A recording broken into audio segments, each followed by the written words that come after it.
let your hippocampus and prefrontal cortex wake up with colour meditation.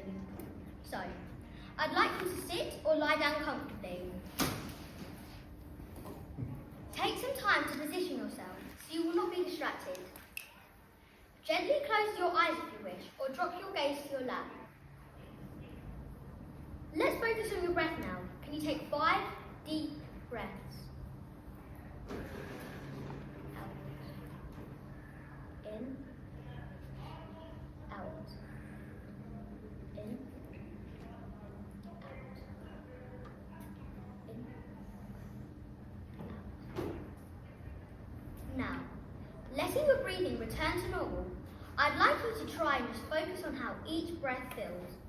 Try and empty your mind of any distracting thoughts and just focus on your breath. Breathe in through the nose and out through the mouth. Now, I'd like you to imagine you are sitting in a big bubble. This bubble is your bubble. No one else can come in unless you say so. Imagine a colour now. What's your favourite colour? Perhaps you'll choose that one. It's up to you. Imagine that the air in your bubble starts to change to that colour. It's a lovely colour.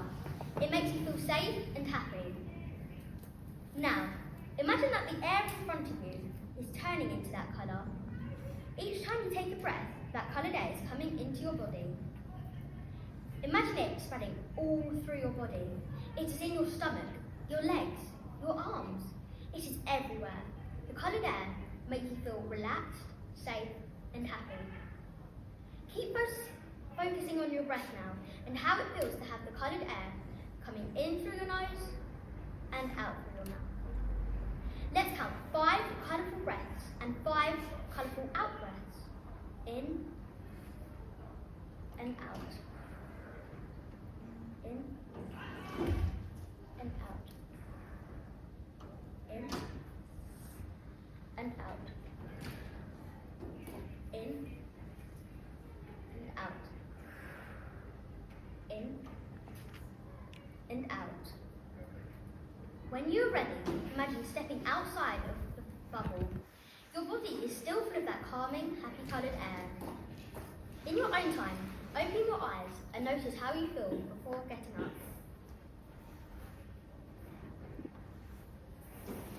Now, I think that Ernie has a question for you. Indeed, she does. What experiences are you grateful for in the last week? Now, I want you to talk to your talk partner, and then we will share.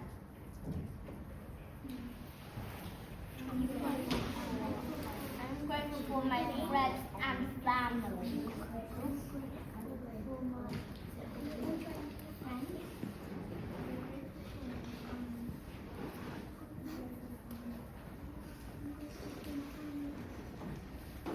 Now, what are you grateful for? I'm grateful for everyone in school. That is good. What are you grateful for? I'm grateful for my family. What are you grateful for? I'm grateful for my friends. What are you grateful for? I'm grateful for my family. What are you grateful for? I'm grateful for my friends and family. What are you grateful for? I'm grateful for my family. What are you grateful for? I'm grateful for achieving goals. Good job. Now, we have some happiness heroes to hand out to you. Don't we, Sarah? We do.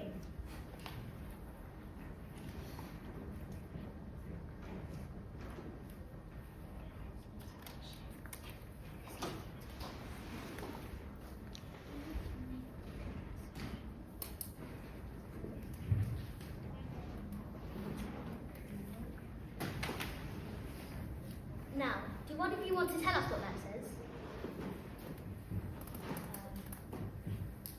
You can reach your goals if you put your mind to it. Good job.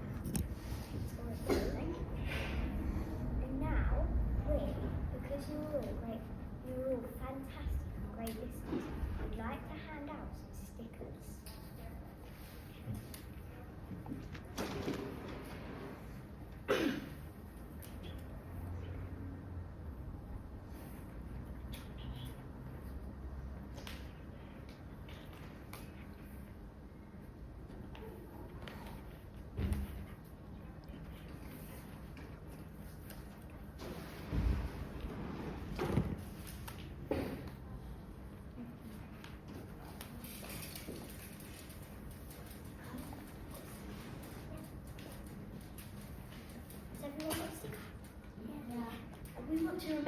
we want you to remember what it says on the sticker.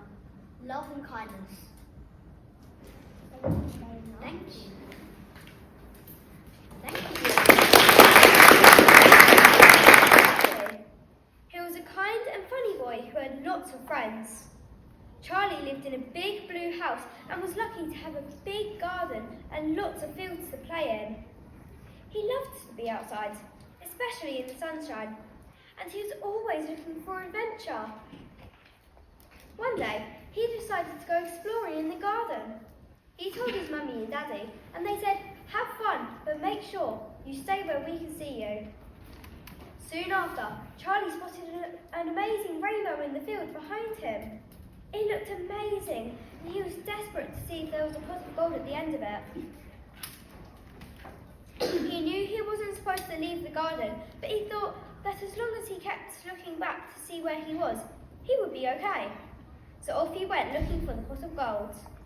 He got into the field and started running towards the rainbow, but however fast he ran, he still felt that it was so far away. Eventually, he was so tired that he sat down on the long grass. He looked back towards his house, but realised he couldn't see it anymore. He was lost. Charlie started to worry, and then a little mouse came over and said, "Are you okay?" Charlie replied, "No, I am lost."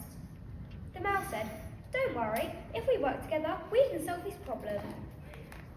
Next, an owl flew down and asked, "What is going on here?" "I am lost," said Charlie, "and I miss my mummy and daddy." "Well, that's because you are so full of love," said the owl. "Just remember to stay positive and hopeful. I will work with you and Mouse to help you find them." Next, a sheep came over and said, "I heard that you were lost. I am tall and I think I can see over the grass. If you ride on me, I think we'll find your house in no time." Charlie thought this was very kind. He thanked Sheep, climbed onto his back, and off they went.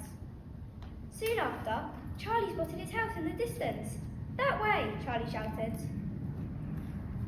As they got closer, he could see his mummy. "Charlie," she shouted, "where have you been and why are you riding on a sheep?" "I went to find the pot of gold at the end of the rainbow," he said. "I was desperate to find it, but I got lost. Then I met these friends who helped me to find my way back home." "What an adventure," said his mummy. "Well, what did you learn?" "I learned that if you try your hardest and are kind and hopeful, things will work out in the end. Oh, and that it is very hard to find the pot of gold at the end of a rainbow." "That's right," said Mummy. We all have different strengths, and they help us to be our best. With the help of your new friends, who all use their strengths, you made it home. "Come on," said Mummy. "Let's go inside for a nice drink." The end. Laura Chifchi, the head of Jerounds Primary Academy, you must be very proud that Harlow Futures is launched here. Yeah, incredibly proud. Without the funding, we would never have been able to launch this programme, My Happy Mind. Every child from year 1 through to year 6, we now feel is able to be confident, can regulate, and is self-aware. They understand how their brain works and why they're feeling the emotions that they're feeling at this moment in time. So it really has been impactful and a game changer. And I've come here now for a few years and seeing you and seeing, this seems absolutely intrinsic to your philosophy. Yes, we place well-being at the heart of everything we do. It's one of our 3 pillars, positive well-being, and I think everything we plan and do within the curriculum is centred around that. And it's World Mental Health Day, so there's an aspect of that as well, isn't there? Yes, sometimes everyone needs a serendipitous moment, and I think for us it really is today, because the children are leading this now. Our pupil leaders, they run the assemblies, they have a real scientific understanding of how their brain works, but have been able to impart that to our younger pupils, and that's been amazing to watch, actually. If a pupil goes home today and says to them, "What did you do at school?" and I said, "Well, I did some breathing," how would you say, "Hold on a minute, it wasn't just that"? What would you say? No, absolutely. I mean, the whole point of the breathing is obviously to ensure that, as was explained earlier, when your hippocampus and your prefrontal cortex have sort of switched off, the logic and the decision-making part of the brain, amygdala takes over, we need to bring them back. And a very good way to do that is we need to get oxygen into the body. In a very simplistic scientific definition, we need to get oxygen back into the body.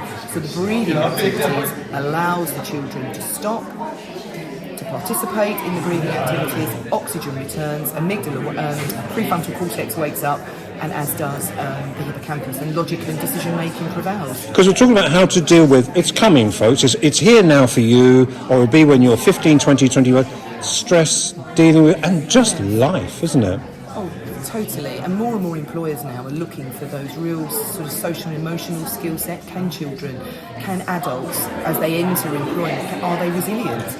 Can they deal with? Because we always say at school, you are going to experience all of these emotions, sadness, anger, because if you didn't, you wouldn't be human or you'd be dead.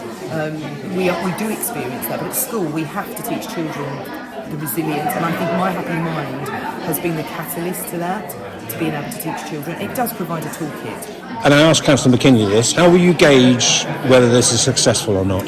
Well, when you start the My Happy Mind journey, it's very prescriptive. You have to do an initial assessment, which is then assessed at the end of the year. So every year the children are assessed and then reassessed to see, has there been progression and have we built on the children's knowledge?